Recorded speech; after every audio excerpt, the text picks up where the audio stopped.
এই যে ছোট্ট বাচ্চাটা মরিয়ম, ও হেমানজিওমা টিউমারে ভুগতেছে। ওর এই গলা থেকে এই পর্যন্ত ফুলে গেছে, জিহ্বার ভিতরটা একদম ফুলে গেছে। ও খাবার খেতে পারে না, অসহ্য যন্ত্রণায় কাতরাচ্ছে। তো এই ও যখন অসুস্থ হয়, মানে প্রথমে ওর বাবা জায়গা জমি বিক্রি করে সবকিছু শেষ করে ওকে যখন ইন্ডিয়া থেকে চিকিৎসা করে নিয়ে আসে, তারপর আবার সেম একই রোগে আক্রান্ত হয়। এরপরে ওর বাবা যখন একদম দিশেহারা হয়ে যায়, তখন এই এলাকারই স্বেচ্ছাসেবক ভাইয়েরা শাকিলের সাথে প্রথম যোগাযোগ করে এবং সেই ভিডিও দেখে, সেই পোস্ট দেখে এই দেশবাসী আপনারাই কিন্তু তারপরে ওরে ইন্ডিয়া থেকে আবার সিএমসি হসপিটালে অপারেশন করাইতে সাহায্য করছেন এবং আলহামদুলিল্লাহ কিছুদিন ভালোও ছিল। তারপরে আবার দেখেন সেম একই অবস্থা। তো ইন্ডিয়া থেকে জানায় 10 থেকে 11 বার অপারেশন করতে হবে। তো ছোট্ট একটা বাচ্চা, আসলে এটা তো তারা আগেও বলতে পারতো আমাদেরকে, তারা তো আগেও জানাইতে পারতো যে আসলে আরো 11 বার অপারেশন করতে হবে, তাহলে আমরা অন্য কোনো পন্থা খুঁজতাম। মানে পৃথিবীতে তো আরো অনেক দেশ আছে, এই যে হেমানজিওমা টিউমারের জন্য ভালো ভালো দেশ আছে, চায়না আছে, আমেরিকা আছে।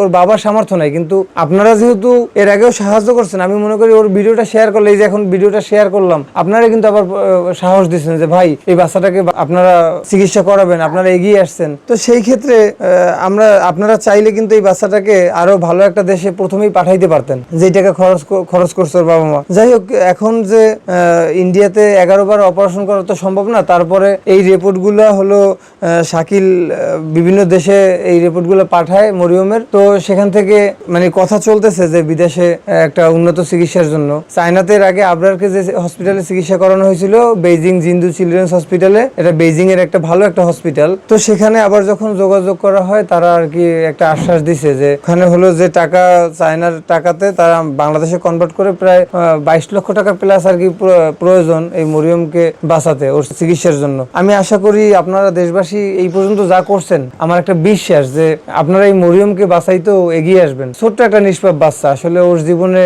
ও তো একটু বাঁচতে চায়। ও তো আসলে টাকা পয়সাও বোঝে না। ও তো আসলে এই যে অট্টালিকা, বাড়িঘর, একটা এসির মধ্যে থাকা বা সুখে শান্তিতে বাস করা, অনেক কিছু পাওয়া, এটাও বোঝে না। তো আপনারা এতদিন যা করছেন, আমি আশা করবো যে আপনারা একটা টাকা পারলে বাচ্চাটাকে পাঠান, বাচ্চাটাকে বাঁচাতে সাহায্য করেন।